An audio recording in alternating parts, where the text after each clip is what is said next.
happens. All you see are bad movies. They made the movie with the sister. God, what? I put that on the plane. I almost shot the pilot. Even the couple he was going to go double date with canceled on his ass 2 times. And that wasn't enough. He still went to see fucking Bad Santa. Oh, my God. If he was just do what he's supposed to do, life would be so much easier for him. But he goes around it fucking 2 miles away. And we... Yeah, fuck you, you fuck. Yeah.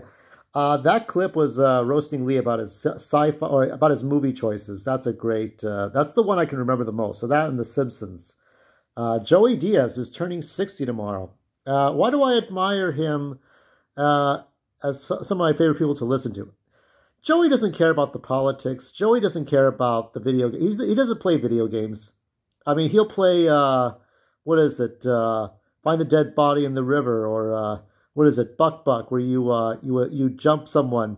What is he, if a girl played on the team, let's say you have a Congo line, and you tackle a girl, you could grope them for 10 seconds, and then push them out of the line. He likes those realistic ones where you just whack someone with a belt. I don't know. Those are childhood games. He doesn't get into politics unless there's draconian things happening. I kind of feel the same way. Suck a bag of dicks and die. Yeah. It's got some wang to it. Joe Rogan said he'd never do these kinds. That's the thing. Joe Rogan's gotten more corporate these days. He's doing more corporate things with his Spotify version of JRE. Joey Diaz is consistent. He's just doing. He tries, even though he makes so much money. You know, he's got a wife. I kind of see them as Fred and Wilma Flintstone. You know, his wife is like Wilma Flintstone. He's like Fred Flintstone. You know, they got a beautiful daughter. And even though he has a lot of money, he tries to treat you like he's the next door neighbor. He's Uncle Joey, but he's like the next door neighbor. You know, and he's about the age my dad. Well, my dad would have been. My dad died at 58. He would be in his late 70s. That's him doing the karate moves. I don't know if he's doing them right now. But, best part here, smoking that. Oh, my God. He's got so many stories about smoking. When you smoke, if you're, like, in between doing shows, you want to go up to the 10th floor, the 12th floor, and smoke outside before you set up the emergency alarm. Don't set up the alarm. And they'll always pretend to hold on to your phone so that nobody knows where the smoke is coming from. And he's got like 2,000 stories about all kinds of stuff, about fucking a crippled woman that worked at the police department, robbing his neighbor, kidnapping somebody that owed money, car dealership with a rat. I mean, there's all kinds of stories. I mean, this man, I mean, he's kind of like, I want to get down, bitch. He looks like my dad in shape and structure, but he's not somebody that pretends to be better than other people. Even though he is better than most people, it's just the way he is. Yeah, he was more. I think he was more high. He doesn't do as much drugs, but he still has his laughing gas. I think I remember I did a little bit of donation for what's her name? Oh my God, I forgot her name. Kate Quigley. Yeah, one of his good friends there. After she had her fallout with the drugs, the fentanyl stuff's terrible. But oh yeah, I love this one. I think this is where they were talking about Margot Kidder and different people. Yeah, he doesn't. I mean, the only bad thing is he doesn't like the video games. I think Lee Syatt plays video games. Doesn't like Star Trek. Once I see a Martian, you lost me. The way he feels about it, because he's from New Jersey, right? North Bergen, New Jersey. He came from Cuba as a child. His mom ran the gambling ring. It's like the way he feels about it is the way I do. I got to see the spaceship land. I got to see the alien come out, because people in New Jersey, they see UFOs. He's got a whole bunch of stories, you know. He's a wise man. I mean, his earliest work you could see is from basketball. I don't know if I could find any early 90s stand-up, but he was a lot fatter with black hair. I mean, he's very little. I think there's a 1960s documentary about immigrating from Cuba to America, but that's as close as you can get. Going to a Catholic school. His mom, oh yeah, he would try to run scam games with the bookies, bookie shakedown. Basically, he would say, talk about Scooby-Doo. It's like, hey, that's not your wife. It's like, what will it take to make it go away? Give me $20, give me $50. And his mom would shake him down and take the money.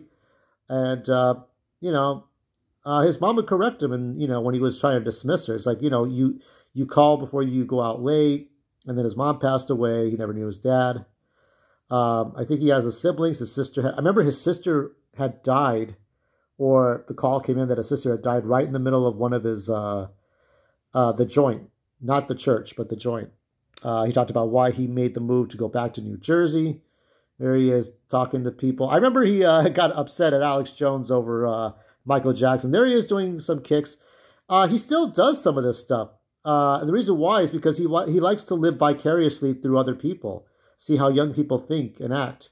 My dad would always be this old man who collect books, collect guns, books, cameras, listen to his classical music, and live in a shit pile of dirty clothes, coffee cups with ugly old coffee stains that are like thick, like eggshells in the coffee cup. My dad would just live in a whole other world. I could never relate to him. I can't really relate to Joey Diaz. He's kind of like on the other side of the spectrum. But, you know, I like that people don't pretend to be better than you, and he never does. Like is that Swang hanging out there? I don't know. He was let something hang out. Joey Diaz let it all hang out every once in a while. That's his areas. Some more karate moves. He's a joy to watch, and he's a joy to listen to. He's got so many stories. But yeah, I like people that don't pretend, even if they can be stupid and they do stupid. I like that they don't pretend to be better than you.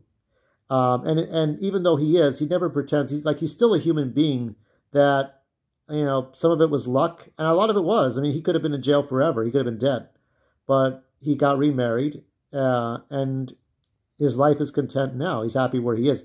Even if he never does stand up ever again, at 60, what can you expect? I mean, I did get to watch the Sopranos prequel. I liked it fine. But I felt like some of the story was kind of lost. It wasn't that great, but he did a good job in this. I mean, I like to see him in more sitcoms, in guest starring roles, but who knows if we'll ever see that again. Here's some more karate. I don't know what this is. Memes. There's Eddie Bravo. He's turned to an old fart and has got the soda cans. More water dripping thing. We're running into the same memes, aren't we now? Let me find something nice. I think whether he tells his stories or he reacts to things. Last time I remember he was talking about Madonna looking like shit, and she's older than he is, you know.